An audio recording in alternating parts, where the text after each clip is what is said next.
Is there a bias going on? Who's in charge?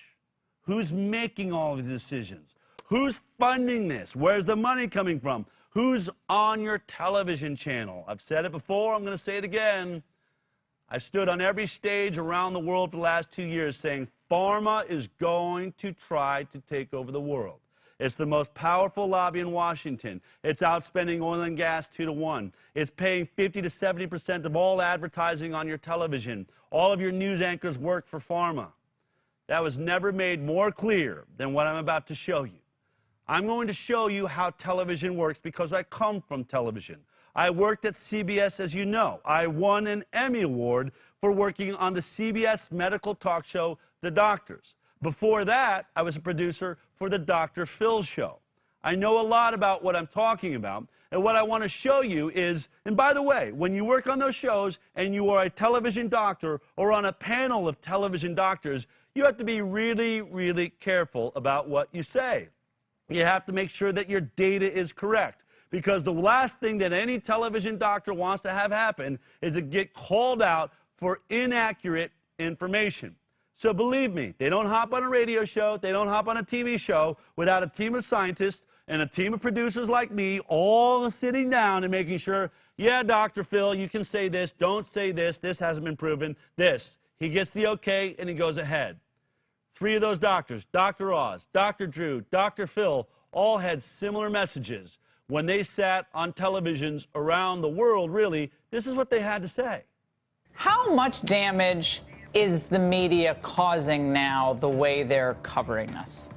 Essentially, the entire problem we're having is due to panic, not the virus. We need our mojo back. Let's start with things that are really critical to the nation, where we think we might be able to open without getting into a lot of trouble. I can't show you an X-ray of depression. I can't show you an X-ray of anxiety. But the fact of the matter is, the longer this lockdown goes on, the more vulnerable people get. And it's like there's a tipping point. There's a point at which people start having enough problems in lockdown that it will actually create more destruction and actually more death across time than the actual virus will itself. This corona thing doesn't worry me at all. It is a press-induced panic. I am angry about it. It is the flu. It's milder than we thought. The fatality rate is going to drop as we identify more cases. The entirety of the problem now is that people are being pushed into bankruptcy. I tell you, schools are a very appetizing opportunity. I just saw a nice piece in The Lancet arguing that the opening of schools may only cost us 2 to 3% in terms of total mortality. And, you know, that's any life is a life lost. But to get every child back into a school where they're safely being educated, being fed, and making the most out of their lives with a theoretical risk in the backside, it might be a trade-off some folks would consider. We need to get industry back, supply lines. I mean, things that we can do without putting the nation at risk. Poverty line is getting such that more and more people are going to fall below that because the economy is crashing around us. And they're doing that because people are dying from the coronavirus. I get that. But look, the fact of the matter is we have people dying. 45,000 people a year die from automobile accidents, 480,000 from cigarettes, 360,000 a year from swimming pools. But we don't shut the country down for that, but yet we're doing it for this, and the fallout is going to last for years because people's lives are being destroyed. And we need to calm down. It's here, it's mild, and the press needs to shut up. It's really getting to be a problem. Those are really bold statements. And by the way, I know everyone has their opinion of television doctors, but I've actually worked very closely in this arena. This is where I come from. I have real respect for these guys. They're not always, you know, on the train of thought that I'm on, but I have to tell you that they do their due diligence. And this point, all 3 of them are saying, look, we have got to start being smart. You got Dr. Drew, who's a psychologist. You got Dr. Phil, who's a psychologist, saying the ramifications of locking down are so tragic. And by the way, the death rates of other things, and they should have thrown in there. I don't know why you had to be like car accidents so far away, Dr. Phil. I would have said, if I was writing for you, 640,000 people die of, you know, heart disease every year. 60,000 die of the flu. I mean, these are tangible numbers. Diabetes, cancer. Go with actual illnesses, you know, versus, you know, people driving cars. But we get your point, right? We still drive. We don't shut down the world. All 3 of these doctors went out of the way to really try and stand up for the American population. Dr. Oz being the only one that is actually a medical doctor. who treats patients. But all of them saying the same thing. This lockdown is going to be more dangerous than the illness itself. We've looked at the numbers. It looks like a flu. Clearly, we are overstating this. We are overstepping this. And Dr. Drew, lets the media have it. Cut it out. You're scaring people. Well, it's interesting. What do you think happens when 3 television doctors that, as I've said before, right, I'm telling you, their paychecks, if they have a television show, they want to keep that television show, they have to answer to Pharma, especially Dr. Phil. I mean, that one I know for sure because I wrote the interstitials. I wrote all the commercials. We did all of those things. We did it all there to make you afraid of your health so that we could sell drugs for those that were being advertised through commercial breaks. It's for real. And now I have proof for you. These guys, I think we'd all agree, also have gigantic egos, right? Types of guys that really probably don't like to apologize a lot. So it would take a lot to get someone like this to apologize, don't you think? Who would they do it for? Their kids? Their wife? I doubt it. What about Pharma, their boss?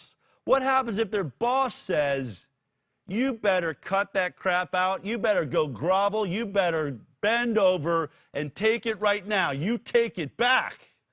We can't have those statements out there by the 3 top TV doctors in the world. Here's how they responded.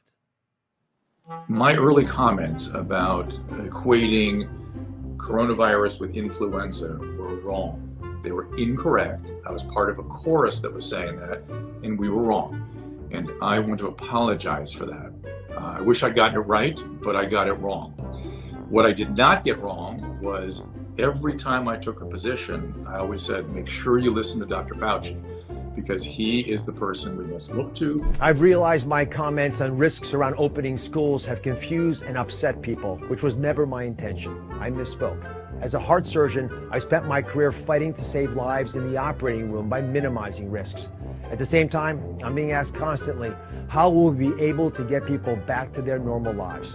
To do that, one of the important steps will be figuring out how do we get our children safely back to school. I've gotten a lot of tongues wagging by comments I made last night on Laura Ingram's show, so I thought I would follow up on that. Robin and I 100% support the CDC guidelines of quarantine and have been following them, sheltering at home and maintaining social distancing guidelines. I've said 100% I support that we shut the country down to protect what is perhaps a small percentage of those for whom this virus is most dangerous. Listen to your state governors, as I'm going to do, that you abide by their rules to stay at home until we are all happily united. If I offended people's sensibilities last night with my examples, then erase those. Did it work? Did it work? You feel erased? You see how passionate they were about those apologies? They really felt deep down in their heart they'd made a mistake. Could you tell? I've been saying this from the beginning. I mean, you're going to have to look at these things. You're going to have to look at what makes someone turn around like that. Pharma does. We are seeing our world change before us. You have to understand there's a massive bias going on. For some really strange reason, it's bowling down party lines, and it shouldn't. This should have nothing to do with being a Republican or being a Democrat. There's scientists, I'm sure, and doctors on both sides. Why is it so many doctors are lining up, so many virologists? I think there's over 120 now, world-renowned scientists all speaking out against the lockdown. It's over, folks. This thing is over. If you liked that clip, then be sure to check out our live broadcast of The High Wire every Thursday morning at 11 a.m. Pacific Time. You can watch it on Facebook, YouTube, iTunes, and Twitter. We'll see you there.